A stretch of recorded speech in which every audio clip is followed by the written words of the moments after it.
Hello, it's Dr. J again for the next in our series of lessons on good women in God's Word. And I'm coming to you now from the GA room, Girls in Action. And I have this mirror in front of me because today our 12th lady is going to be Esther, and she was a girl that was in action for the Lord. The mirror reminds us that she was a beautiful woman and recognized as that, beautiful inside and outside.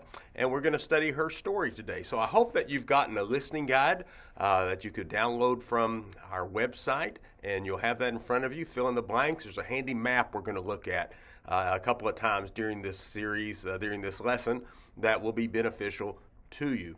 One of the challenges that I had in facing this one is less than 6 months ago, I preached a sermon on Esther. And so Great Stories of the Bible series I'm doing on Sunday morning. So I was really tempted just to go back and bring that one back. But I decided to take a fresh approach to it. And I'm glad I did. I learned some things about Esther and about her story and her times that I would not have known if I haven't done the research and put into this independent study that we have. Esther's a little unique and challenging for us today because in the recent stories we've looked at, like of Abigail and Hannah and Deborah and a lot of the ladies we've seen, their stories are contained in, 1 or 2 chapters. But there are 10, count them, 10 chapters of the book of Esther. So you may even want to pause the video here and just skim that. Just get refamiliarized with it because I don't have space to put all the verses of them. I'm going to have to summarize some of the story for you, and we won't read it aloud. So it's a good time to have a little bit of familiarity with this. I use the word unexpected. You see in the title on this lesson, expect the unexpected, because there is a great unexpected thing about the book of Esther and its place in the Bible, and that's at your top of your listening guide. It is unexpected that the story of Esther makes it into the Bible because throughout all its verses, there is no mention of God. How do you have a book in God's Word that doesn't mention God? Well, we do, and it's the book of Esther. And yet we'll see, I think, that the handiwork of God is underlined in here, even though his name is not. A couple of background things, just again, as we do our survey through this story. First, the background of characters. And I have said that the story of Esther is closer to a Disney princess story than any other one, I guess, in the Bible, because you have characters that we tend to find in those engaging stories. Like, we have a powerful and respected ruler. That's Xerxes, the emperor of the Persian Empire. We have a wise counselor, Mordecai, who is Esther's cousin, really a father figure to her because she was an orphan. We have this sinister villain, Haman. Nothing good at all about him. He's the villain in this story, and the Bible says nothing good about him. And, of course, the beautiful maiden Esther that we find in the story, and so our heroine that we share together. So that's background of characters, and they make up the primary people in the story.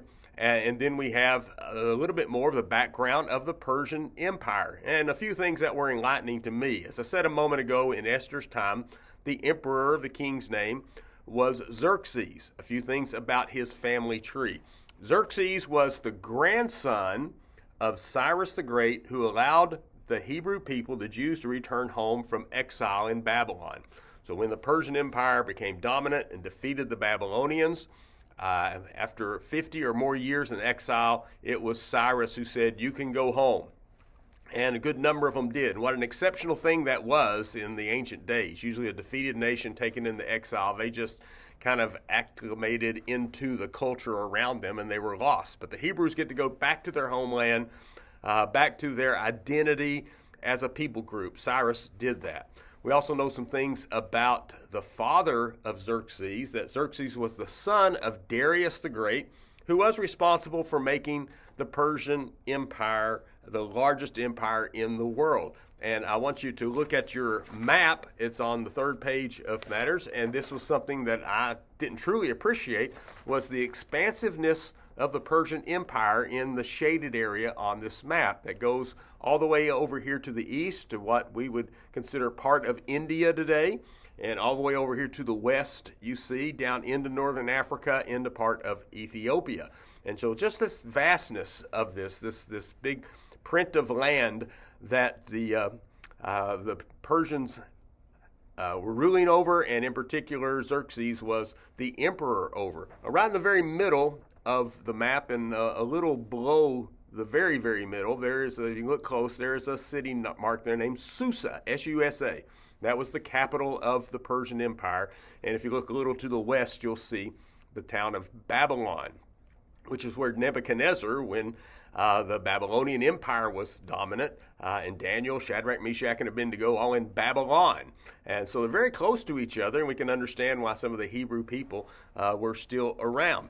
After the Cyrus the Great allowed some Hebrews to go home, not everybody chose to do that. Some of them had established themselves there in that area. They are doing okay economically. Some had never known any other home because it had been such a long time. And among those who stayed were Mordecai and and Esther. Who are we studying? and Esther in this time. As we go through the story, as I said, expecting the unexpected, the big unexpected thing is that God's not mentioned. But as we'll see the story, the things that fall into place for it to turn out as it would, that we really would not expect to take place. So we can say, oh, that was just good fortune. That was some kind of mysterious fate. That was just luck or coincidence. But I choose to think that all the unexpected things that are taking place really is God working in the background here. He's not mentioned by name, but God working in the background to bring about the story toward the way that it needed to have its outcome. So we have 8 different unexpected things in the story, so we're going to walk through them pretty quickly. First, it is unexpected that a position of leadership would become available that Esther could fill, because they had a queen. Esther becomes a queen, but they had a queen, and her name was Vashti, and she was married to Xerxes, and that position became vacant. How? Kind of an unexpected way. On the 7th day, when King Xerxes was in high spirits from wine, because he's having a big festival, he commanded the 7 eunuchs to bring before him Queen Vashti, wearing her royal crown, in order to display her beauty to the people and the nobles, for she was lovely to look at. And I want you to see my pretty wife, and she's all dolled up, and come and walk around. He thought it was a great idea. Vashti thought it was a terrible idea and refused to do so, which was really unexpected, that you didn't do what the king had ordered you to do. But she took a bold stand. And so King Xerxes goes to his to his counselors, his wise men, says, what are we going to do? The queen has refused to obey me. And they said, there's got to be a punishment. Do you know why? The Bible tells us. What was their justification? He said, if you don't do something, all the wives of the noble men in the empire will think they don't have to obey their husbands. And you can't have that. Well, so Vashti is dismissed and banished. But before we say goodbye to her, I kind of want to tip our hat to her. She was a woman ahead of her time. Today, we would call that harassment in some way, and you couldn't get away with that, and that's a good thing.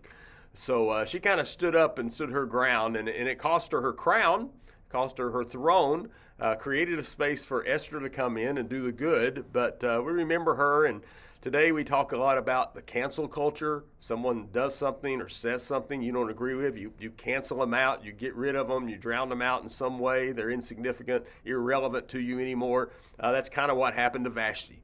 She took a stand, I would say a good stand, but it was not something that they wanted to hear, and so she was canceled and drowned out. So that was unexpected. Okay, now we have a position to fill. Second unexpected thing, it is unexpected that Esther would win the position as queen.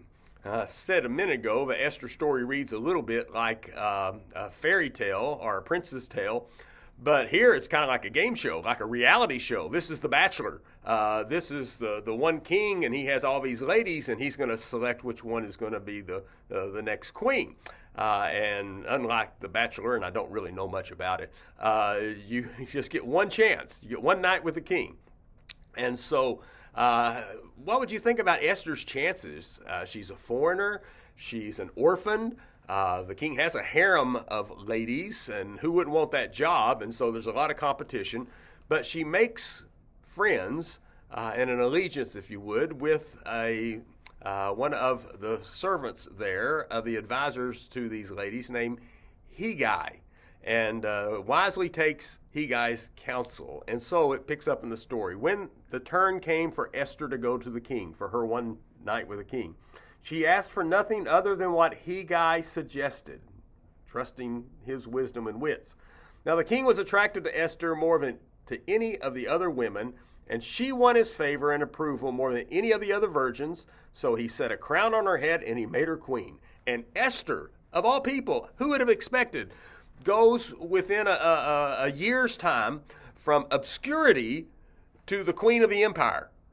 Who would have expected that? Now, did that just happen? Or again, are we seeing the handiwork of God working through the background?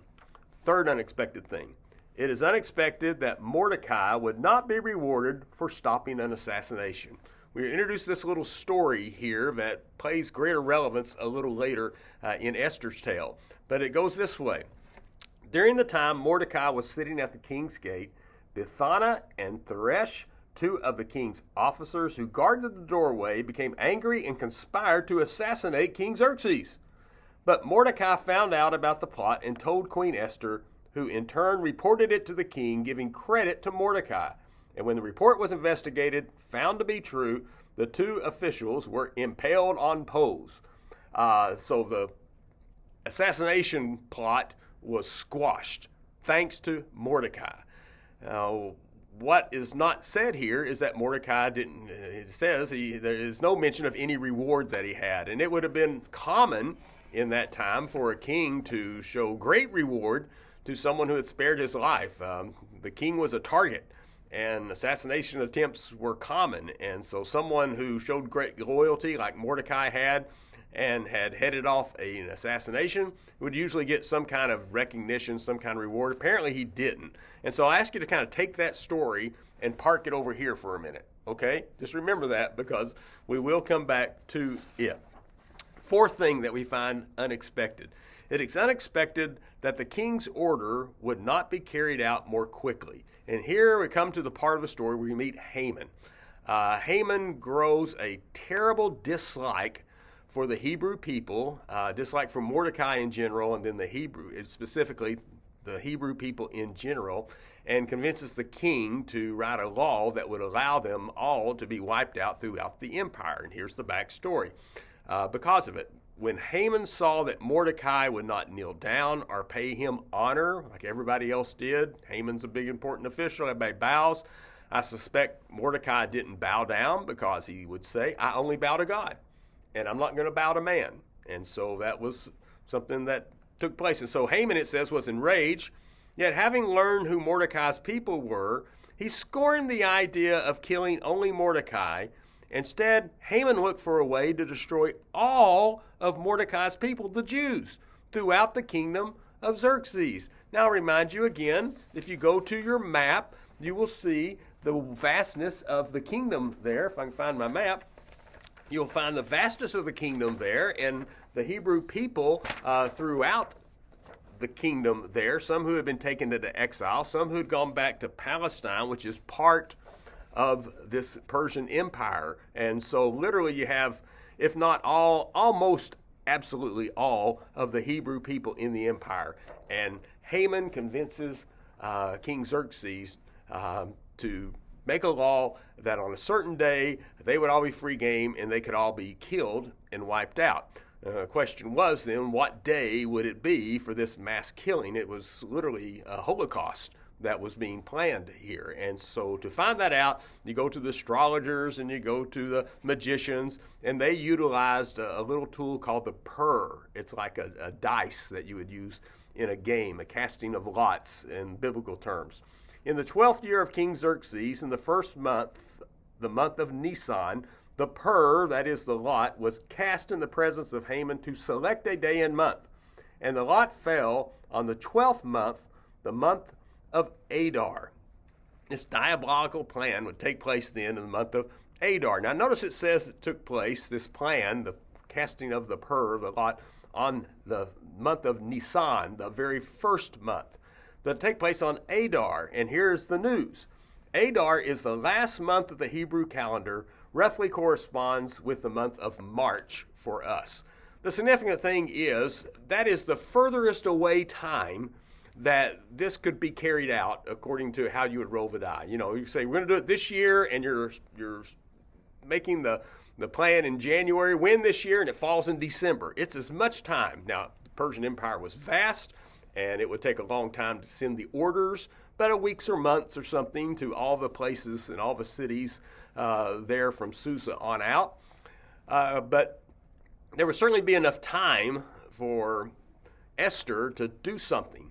It wasn't so pressured and immediate, and I think it's not by chance that when the pur was rolled, it was the maximum amount of time that could have been allowed. And it was going to take a few months, maybe weeks, months, for a message of this executive order to kill all the Hebrew people to reach the vast empire there, which, by the way, the vast domain of the Persian Empire included 127 provinces, some like independent countries, again, going all the way from India of today to Ethiopia of today. And so that is a concerning thing.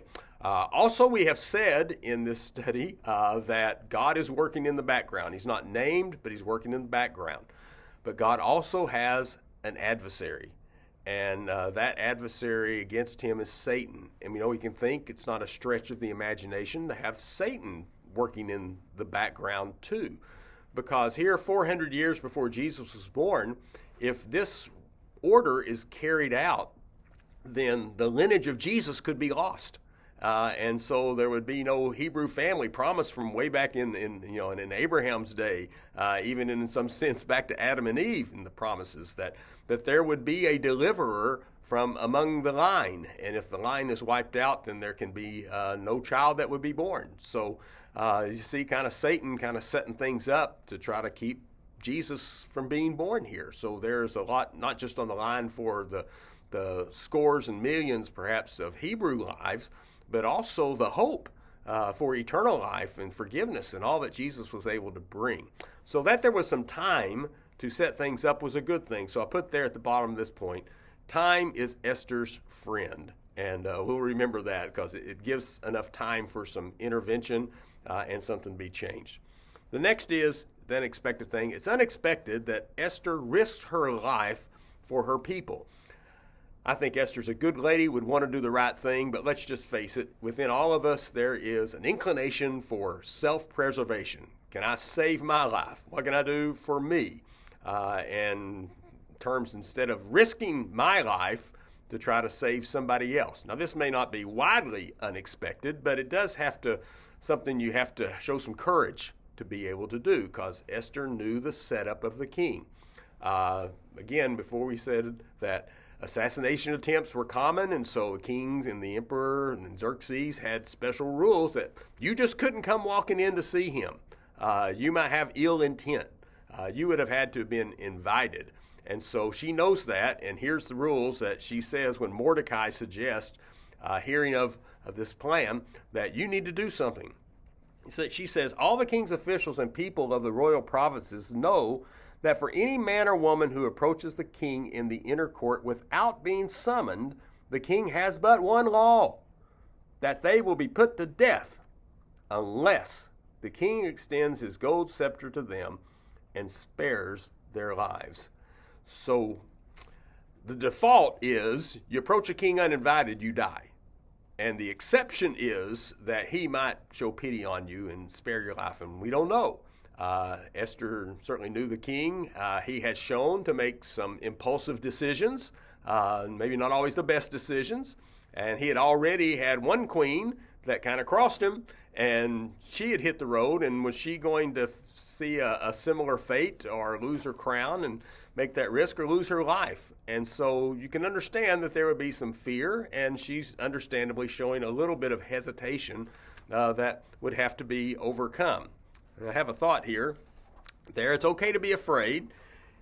The question is, how do you respond to fear? Because we're all going to face some frightening things in our following the Lord's leadership.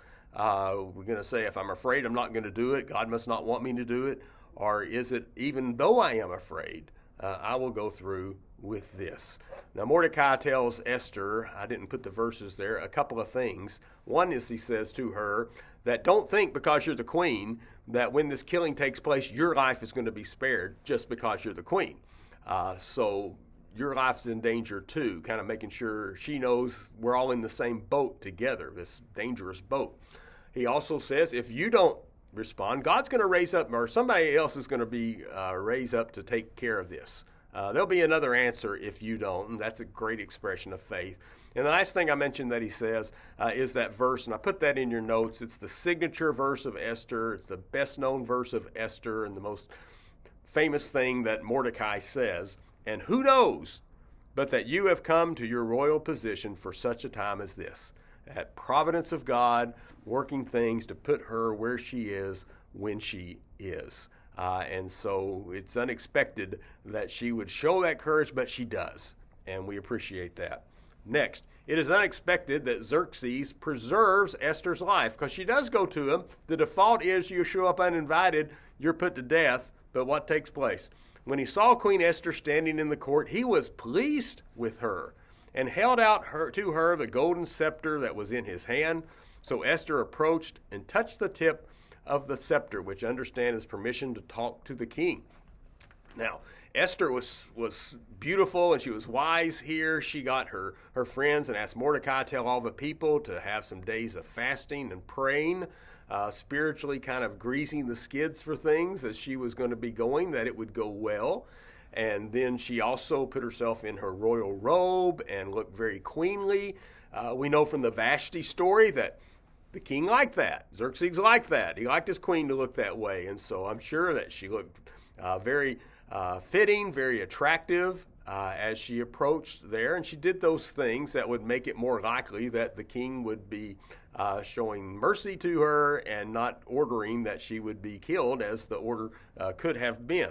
And so I put a little note there, trust in God and do what you can do to help your cause, because we can sit on our hands and say, I'm just going to wait for God to answer, wait for God to do something. But if he's given us some abilities, let's do what we can, and we trust him to do what we can't as he works out some unexpected things in our lives. Next, it is unexpected that Esther does not ask for intervention at the first opportunity, because the king says to her, seeing her beauty, she's touched the scepter, they can have a conversation. The king asks, what is it, Queen Esther? What is your request? Even up to half the kingdom, it will be given to you. I don't know about you, but to me, that sounds like a good time to ask a favor. Esther, that's it. Say it now. He's offering you half the kingdom. And yet she has a different idea. It's not expected that she would go this route, but she has a plan. She knows the king likes a nice dinner, a nice banquet. We've seen that too. So she invites him, says, I'll tell you what I'm going to ask at this one. And at that one, if you remember, she says, well, come again tomorrow, and I'll tell you about what I want you to have. It's a little cat and mouse game, and he kind of senses that he likes that Xerxes likes this little game that they're playing. It also gets Haman into the story so that he can be exposed for the planning that he has done and the hatred that he has for Mordecai specifically and for the Hebrew people in general. So it's unexpected right there. You think she would ask, but no, she's got another plan. And then we kind of put this last big umbrella of unexpectedness in the remainder of the story. It is unexpected that Haman dies in the way planned for Mordecai. Now, you remember that we had a little story we put over here to the side a minute about when Mordecai had informed upon an assassination attempt and saved Xerxes' life. And so we pick up in a story an evening that in between these banquets that the king is trying to sleep. It says that night the king could not sleep, So he ordered the book of the Chronicles, the record of his reign, to be brought and read to him. And it was found, recorded there, that Mordecai had exposed Bethina and Zeresh, two of the king's officers who guarded the doorway, who had conspired to assassinate King Xerxes. What honor and recognition did Mordecai receive for this? The king asked. Nothing has been done for him, his attendants answered. And some things start rolling here. And just imagine here, God is he's using the insomnia of the king. He asks that some stories from his kingdom be read to him, not counting sheep or anything to try to go back to sleep, or asking for musicians or any other entertainment. Read me some of the stories. And it just so happens the one story that gets read is the story of Mordecai stepping up in a way that saved his life so that he could ask, what do you do to honor? Had he received any honor? And he had not. The next day, Haman is coming to Xerxes to ask permission to kill Mordecai. But before he can ask the question, he's already built a 50-cubit high gallows for Mordecai to be hung from. But before Haman can ask the question, the king has a question. The king says, what do you do for somebody that you want to show high honor? What should a king do? Now, Haman, big-headed, egotistical Haman, thinks that the king's talking about him.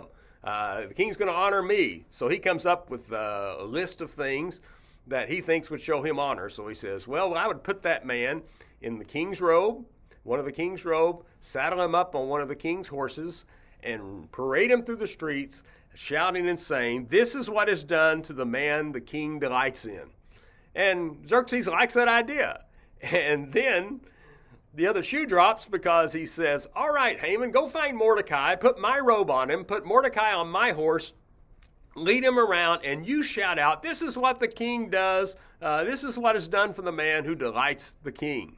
Oh, man, that was a tough assignment that Haman had to carry out. His bitterness must have gotten so much deeper, his anger so much more. But he finished that, and then he had to go to the queen's banquet, the second one that she was having. And this time, when the king asked, what do you want, Queen Esther? Up to half my kingdom, whatever you want. Esther exposes that her people were endangered, and there was an order that would all be murdered. And Xerxes says, who's responsible for this? Who ordered this? And that wicked Haman, and able to point him out. And in no time at all, just a few verses take place, Haman is executed on the same gallows that he had for Mordecai. And I put a little note in there that in the end, Haman gets Mordecai's rope and Mordecai gets Haman's job. We had a little debate in one of the in-person Bible studies here that couple of the translations said that Haman was impaled. But most of the translations I looked at followed up with that and found about 23 out of 25 translations said he was hung on the gallows. It really doesn't matter. Don't want to leave this world that way, either one of those ways. But the thing that had been planned for Mordecai is what Haman got. And it's unexpected. It feels a little poetic because the good man triumphs over the evil man, the good cause over the evil cause. And Mordecai receives then Haman's job, all of its power, all of its position, all of the prosperity that comes with it. Well, as I said, God's name doesn't appear in the book of Esther. And to continue on your outline, although the book of Esther never mentions God by name, the word favor pops up frequently, which is a way of kind of saying the favorable things that were taking place were the providence and handiwork of God taking place there. Subtle suggestions that God is at work that, frankly, we see better at the end of the story than the beginning. Or as the blank says, the hand of God is more easily seen when looking backwards. And I can testify in my life, I'm sure you can in yours. Sometimes when you were going through, you weren't sure what was going on. It was confusing. It was a grind. It was difficult. But you can look back now and say, I see better. I see better now what God was doing in that. I see God was doing something back then that has benefited me and his work now that I could not have seen back then. And so it's easier for us, isn't it, to read the book of Esther and see God's handiwork taking place. And just to kind of as an ability to review and to give you some text, you will see that there are 6 places there where it can be said that God was working. He wasn't mentioned by name, but he was working there in the background and really telling that the Hebrew people, even though you're far from home and you're away from all the familiar things and traditions, God is still with you. Even though you're in exile in a foreign country under foreign leadership, a lot of things less than ideal, God is still with you. And as we see in this story, that ultimately good triumphs over evil. And talk about unexpected things. It always does seem to surprise us, doesn't it, that good triumphs over evil. It shouldn't, the Bible says, overcome evil with good. It's harder, it takes longer, it costs more of the one trying to show good in the face of evil. But surprisingly, it does triumph if we will follow God in his will and his way. One little footnote there that is interesting as part of culture. The Hebrew people decide to have a festival. And the story unexpectedly establishes the festival of Purim. You remember the die that was rolled to pick the month that the killings and annihilations would take place? It was a Pur. Well, they named this festival after that, the Purim. And it's a 2-day festival that takes place. Instead of mourning the loss of all these Hebrew lives, they celebrate the deliverance of God. On the first day of the festival, they practice worship and fasting because Esther called upon her friends to worship and fast, to worship and pray in leading up to the time she would approach the king with her request for him to intervene. I'm told that when they have that first day, they read the story of Esther. And like I do sometimes with kids, when I read the story of Esther to them, I say, when you get to Haman, I want you to hiss and boo. And so anytime the name Haman comes up, they hiss and they boo and they make noise and put it down. It's kind of a fun way to read the story. The second day is a day of festivities and worship and celebration. And when God is not mentioned in the story, we find this obviously that he is in the story. He's just off to the sides. He's in the background. We don't see him as much. And just it's a reminder to me that even when I don't see God in my story and whatever times I'm going through, and I may not feel that close to him or there's something I can directly relate that, oh, that was God at work, even when we don't see it, God is still at work in doing the unexpected for him and also for us. I hope you've enjoyed Esther. It's the last lady in the Old Testament that we are looking at. We are going on to the New Testament and Elizabeth in our next study. I will see you then.